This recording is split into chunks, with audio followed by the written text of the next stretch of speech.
المنتخب المغربي لا زال فعلا مرشحا، وهل يمكن للكبار أن يكبروا في المواعيد الكبيرة أمام الخصوم الكبار؟ وطبيعي بأنه سيكون مرشحا عطفا على النتائج، عطفا على أنه يلعب على أرضه. المغرب بعد غيابها لنحو 50 عاما منذ عام 1976. كابتن وائل، المغرب تصدر مجموعته، سجل 7 أهداف في 4 مباريات، استقبل هدفا وحيدا، لكن لا زال هناك حديث عن الأداء. في المقابل وليد الركراكي يتحدث عن الواقعية، وأنه مباريات تربح ولا تلعب.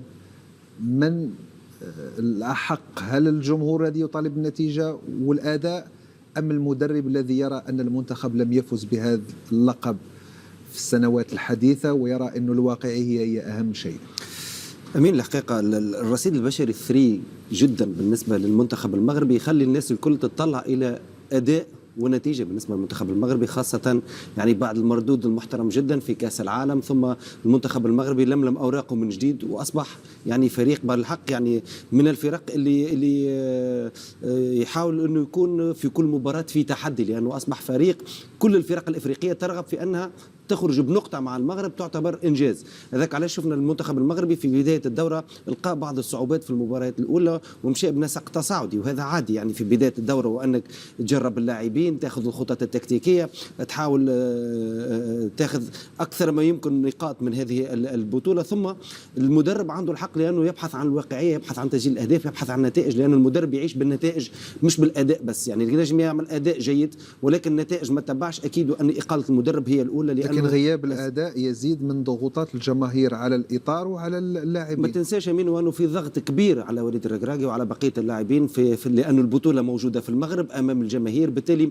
الضغوطات مضاعفة على المنتخب المغربي. ولكن أنا نشوف أنه عودة حكيمي خاصة في الفترة الأخيرة أعطت أكثر استقرار بالنسبة للمنتخب المغربي، أعطت أكثر حلول بالنسبة لوليد الركراكي، لأن المنتخب المغربي في غياب حكيمي كان تقريبا يهاجم من جهة فقط، جهة يسرى، الجهة اليمنى ما شفناش الحركية اللي متعودين بها بأشرف حكيمي، دخوله للعمق، استعماله للأطراف، التمريرات الحاسمة متاع أشرف حكيمي. حتى الفرق الثانية تقريبا نقص عليها الضغط من جهة أشرف حكيمي لأنه يعتبر نقطة قوة المنتخب المغربي. ولكن تواجد دياز، أيضا تأقلم الكعبي بسرعة في التشكيلة الأساسية بعد انضمامه في المباراة الأولى وتسجيل هدفين يعني في المباراة نتاع المجموعات، أكيد أعطاه أكثر ثقة بالنسبة ليه وأكثر ثقة بالنسبة للمدرب. ولكن بالنسبة لي أنا المنتخب المغربي يمتلك رصيد بشري قادر وأنه يقدم مستوى محترم على مستوى الأداء ويفوز بالمباريات. ولكن هناك مباريات تكون صعبة على المستوى التكتيكي، تكون مثال تلعب مع فرق تكون ند للند في بعض المباريات، تلعب ببلوك نازل على الآخر يضيق لك كثير المساحات، أكيد أنك تلقى بعض الصعوبات، لأنه اللاعب دائما ما يبحث عن المساحة والوقت، هما الاثنين عوامل هذوما اللي يخليوا اللاعب يبدع، يخليوا اللاعب يقدر وأنه يسوي أشياء جميلة. شفنا الهدف متاع إبراهيم دياز في مباراة أمام تنزانيا، فضوة متاع يعني تقريبا نصف متر، ثانية تأخر فيها المدافع، تسديدة، سجل هدف، ترشح الفريق للدور صحيح. القادم. ما تنجمش في كل مباراة تقدم مباراة كبيرة على مستوى الأداء وتفوز بالنتيجة، فما مباريات أنت مطالب أنك تفوز بها، خاصة في الدورات القصيرة هذه، التجمعات هذه، أكيد وأنه في فترة قصيرة مع إرهاق، مع الضغوطات الموجودة على اللاعبين، أكيد وأن النتيجة تكون أهم، ولكن مهم جدا وأنك تقدم أداء محترم في ظل الرصيد البشري المحترم جدا بالنسبة للمنتخب المغربي. سأعود إليك كابتن. مع المنتخب المغربي قبل قليل سألته عن كان مرشحا وهل لا زال، والسبب هو عدم وجود مباراة مقنعة إلى حد الآن باستثناء تلك التي لعبها أمام المنتخب الزامبي. هل تعتقد أن المنتخب المغربي لا زال فعلا مرشحا، وهل يمكن للكبار أن يكبروا في المواعيد الكبيرة أمام الخصوم الكبار؟ وطبيعي بأنه سيكون مرشحا عطفا على النتائج، عطفا على أنه يلعب على أرضه، كذلك على مستوى الأجواء. نحن قلنا دائما على مستوى جنوب الصحراء نعاني كما يعاني يعني تقريبا كل منتخبات شمال إفريقيا باستثناء ممكن المنتخب المصري. وبالتالي في رأيي الشخصي أن نحكم على المنتخب المغربي إذا ما لا زال مرشحا أم لا على مستوى الأداء، في رأيي الشخصي أستبعده أنا شخصيا. لكن الأكيد على مستوى الأداء لما نتكلم عن الأداء ليس الأداء الاستعراضي أو الأداء الفرجوي، نحن نتكلم عن الأداء المقنع، عن هوية لاعب واضحة، عن هوية لاعب واضحة، عن أفكار واضحة، عن عناصر ثابتة على مستوى المباريات. لأن اليوم لما استحضر انا ممكن تقريبا او اقف عند بعض المحطات او بعض المباريات نحن استعنا بثلاث قلوب دفاع. يعني سايس في المباراه الاولى الذي اصيب وبالتالي هو خيار مدرب، ألم يكن ممكن أصدر منادات على لاعب آخر، خاصة وأن سيس في السنة الأخيرة عانى من الإصابات وقلة اللعب، تأكد من خلال إصابته، قدر الله وما شاء، يعني قدر الله وما شاء فعل أكيد، ونتمنى له الشفاء العاجل. ثم اليميقة الذي هو كان المعوض، والخطأ الذي قام به خطأ فردي لكن يبقى خيار مدرب. ومن ثم نحن نلعب بقلب دفاع ثالث اللي هو اللاعب ماسينا، والذي صراحة لم يكن مقنع، خاصة في هذه الحالة التي نراها تقريبا على مستوى هذه كان في بداية المباراة. وللأمانة كابتن حتى نايف أجرد ليس هو نايف أجرد السنوات السابقة في بعض الكرات لم يتعامل بشكل جيد. أتفق معك تماما، لكن لا ننسى بأنه أي نايف أجرد لما يلعب في فريقه وخاصة مع أولمبيك مارسيليا يلعب كقلب دفاع يساري بحكم أنه لاعب يساري. لما يلعب ماسينا كلاعب يساري هو مضطر أنه يلعب على جهة اليمين، وبالتالي نرى ممكن ذلك اللاعب الذي نراه لما يعني كان في ريال سوسيداد أو كذلك في ويست هام أو حتى في أولمبيك مارسيليا.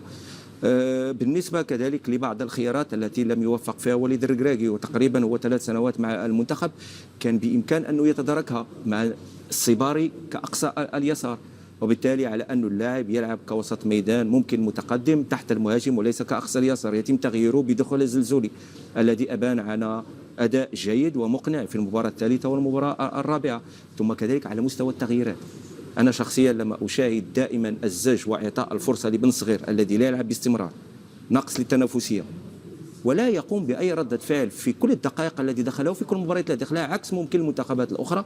إذا ما تكلمنا اليوم عن المنتخب السنغالي لما يدخل إبراهيم باي عمره 17 سنة يغير من شكل الفريق الهجومي. شاهدنا منتخب الجزائر مع البوبينة ومنتخبات عديدة التي لما تدخل لاعبي الاحتياط يغيرون الإضافة. في هذه النقطة في رأيي الشخصي أتمنى شخصيا أن وليد الركراكي يتفطن لهذه النقطة وأعطى فرصة ممكن للاعبين آخرين. هناك أخوماش، هناك الطالبي، هذا الثنائي الذي نستعين به نهائيا في هذه المباراة، ودائما دائما دائما التركيز وإعطاء الفرصة لبن صغير. فلما نتكلم عن الأداء المقنع على مستوى التنظيم الدفاعي، ما شاهدته في مباراة تنزانيا أن تنزانيا في العديد من الفترات وجدت سلاسة على مستوى الانتقال من حالة الدفاع الحالة الهجومية والتدرج بالكرة، وهذا مشكل. وأخرجت الكرة أحسن من المنتخب المغربي في عديد من الحالات، وأحسن من بعض المنتخبات، لأنه تكلمنا على أن المنتخب المغربي لعب مع أسهل فريق أو منتخب، لكن إذا ما نظرنا ممكن المنتخبات الأخرى في رأيي الشخصي البنين لم يقدم ممكن حتى نصف ما قدمه المنتخب التنزاني أمام المنتخب المغربي. يكون هناك جدل هل المنتخب المغربي لأنه لم يكن في يومه، أو المنتخب التنزاني اللي هو على مستوى الجودة الفردية ممكن أعلى. لكن هذه نقاط يجب على المدرب أن يرتكز عليها حتى يتطور ويكون الفريق حاضر في مثل هذه المباريات. نحن نتكلم عن الربع النهائي، ابتداء من ربع النهائي سوف تواجه المنتخب الكاميروني، ولا أعلم في نصف النهائي سيكون المنتخب الجزائري أو المنتخب النيجيري. وبالتالي أكيد إذا كنت بنفس الأداء في المباريات الماضية والتغييرات كذلك وعدم التوفيق في بعض الخيارات، ستكون المباراة معقدة. وإن شاء الله أن وليد الركراكي أن يتدارك لكل هذه النقاط، وإن شاء الله أن يبقى اللقب المغربي إن شاء الله كما نتمناه إحنا كمغاربة. الجماهير المغربية الكبير للمنتخب الكاميروني مشاهدينا الذي لعب 8 نهائيات في تاريخه وتوج باللقب في 3 مناسبات. زلزال أحدثه الاتحاد الكاميروني في هذا المنتخب باستبعاد الأسماء الكبيرة بعد الفشل في التأهل إلى كأس أفريقيا.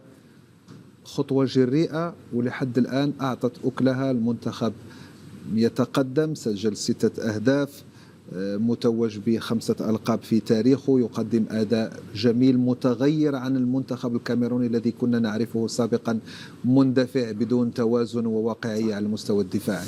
صحيح، أعتقد أن الخطوة اللي أخذها إيتو يعني إلى حد الآن ناجحة على مستوى تغيير جذري على مستوى اللاعبين اللي متواجدين في المنتخب وبث روح جديدة في المنتخب. شفنا منتخب كاميروني متوازن على المستوى الدفاعي ولكن أيضا قوي على المستوى الهجومي، يستغل أنصاف الفرص خاصة الكرات العالية. يعني فريق محترم جدا على مستوى التمريرات، على مستوى التحولات الهجومية، وخاصة على مستوى الاندفاع البدني، شراسة في افتكاك الكرة، قوة في وسط الميدان، والبحث عن تحولات الهجومية، خاصة لما تكون مع مبومو اللي يعني تقريبا في أغلب لحظات الخطر اللي شفناها متاع المنتخب الكاميروني كرات تقريبا تمر على مبومو وكوتا خاصة يعني لاعبين ممتازين وخلقوا الفارق بالنسبة للمنتخب الكاميروني. أكيد وأنه فما بعض النقائص ولاحظناها مباراة جنوب أفريقيا، فما بعض النقائص على المستوى الدفاعي، فما في بعض الأحيان أخطاء فردية كادت تكلفوا غاليا مباراة جنوب أفريقيا، وشفنا جنوب أفريقيا عادت متأخرة في المباراة ولكن كان لها أكثر من فرصة في تلك المباراة. في السبع أو 8 دقائق الأولى تحصل المنتخب الجنوب أفريقي على 3 فرص يعني أو 3 فرص، ولكن النجاعة كانت للمنتخب الكاميروني اللي سجل يعني الهدف الأول وكان متوازن على المستوى الدفاعي، ترك الكرة تقريبا للمنتخب الجنوب أفريقي المتميز على مستوى الاستحواذ، ولكن المنتخب